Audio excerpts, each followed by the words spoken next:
Hey guys, RTT back here from that video. Guys, real fast before we start off this video, can you make sure you go ahead and click down there and hit that subscribe button, guys?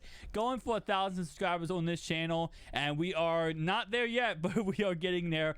Recently, we've had a lot of new subscribers to the channel, so I do appreciate everyone who hit the subscribe button already. It takes like 3 seconds to hit that subscribe button, so I do appreciate anyone who does go ahead and do so. So today, we'll be talking about the S21 Fan Edition. Now, this is actually coming in this post from Evan Blast. He's very accurate with his information on any Samsung products, any products in general. So it is nice to see that he is posting this. This is most likely what the S21 will look like. S21 Fan Edition will look like. So starting off right away, will be a plastic back. It will just be a typical, you know, kind of almost a budgie type phone, but cheaper type phone. It does have the camera little punch hole in the middle, and to be honest, it's going to look pretty much exactly like you see on your screen right here. Now, for the price tag and everything like that, it's going to be pretty decent. So starting off right away, we will go ahead and see this for the first time at Samsung's Unpacked event on August 11th. We will see this phone. We'll also see some some Samsung earbuds. We're also going to see the Galaxy watches, new Galaxy watches, and we're going to see the Z Fold 3 and the Galaxy Flip 3. So should be interesting. Should be a lot of content at one event.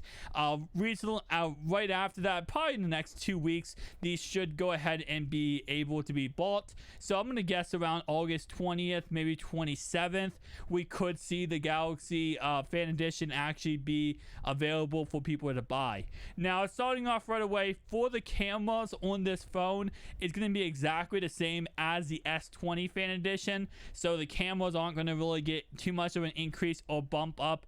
Based on what I understand, it's going to be just simply similar type cameras to the S20 Fan Edition. Now, the big thing here is the price tag. Now, the price tag will most likely be lower than the S20 Fan Edition. This will most likely come in at $649 or $699, depending on what they want to go ahead and make it. It's around that range, so $649 to $699, which for everything you get out of this phone might be 110% worth it.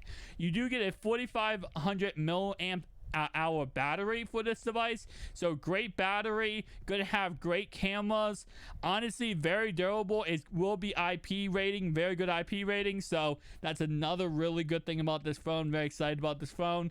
And finally, it will most likely have 8 gigabytes of RAM. So for the price tag, you kind of can't beat this device. And I know a lot of people will probably pick this device up for that exact reason.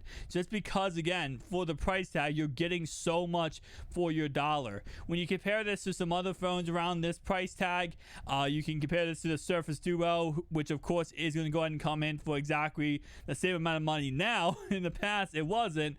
Obviously, now, very similar price tag because of the fact that Surface Duo has come down in value. The iPhone 12 mini around this price tag. So for all those phones, honestly, with the battery life and everything like that, I have to say I recommend this phone over all those ones. It is going to go ahead and come in with a 6.5 inch 120 hertz OLED display, a Snapdragon 888 processor, quad-core 5G modem, and 8 gigabytes of RAM, like I said, and of course 2 models of 128 gigabyte and 256 gigabyte version. So all that for a $649, $699 price tag. I don't think you can pass this up. If you are in the market for a new phone, and whatever phone you end up having, let's say you have an old iPhone or old Android phone, and you want to switch and go up to 5G, this is probably going to be your best friend, your best bet to go for, just because all the stuff you get in one little package, and you get that 5G connectivity.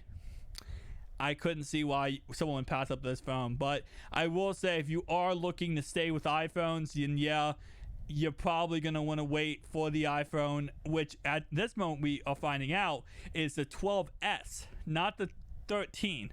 Right now, the rumors is it's not even the iPhone 13, it's the iPhone 12s. So maybe whatever line that comes out with, maybe the cheaper alternative other than the iPhone 12 mini, go with that phone. But if you are looking for Android, this is probably the phone you're gonna go ahead and want. And to be honest, my personal opinion of this phone, I'm on the fence with it. I'm really on the fence with this phone, and the reason why is because I love everything about this phone. And the thing is, like, I love the S21, right? The S21, the regular one. I do definitely love that phone. I just don't like the design. I really don't like the back of it being plastic. You know, I know with the obviously the iPhone 12 Pro Max and the iPhone 12 series, we have the, you know, what's called stainless steel back, and to be honest, that is, in my opinion, a okay look, not the greatest. I like the glass back. Now, I know the glass back adds more money to the device and makes it less durable. So if you are caring about durability, this is going to be the best device for you durability wise and overall wise. So tell me down below, guys, thoughts and opinions, and I'll see you guys in the next one. Peace out.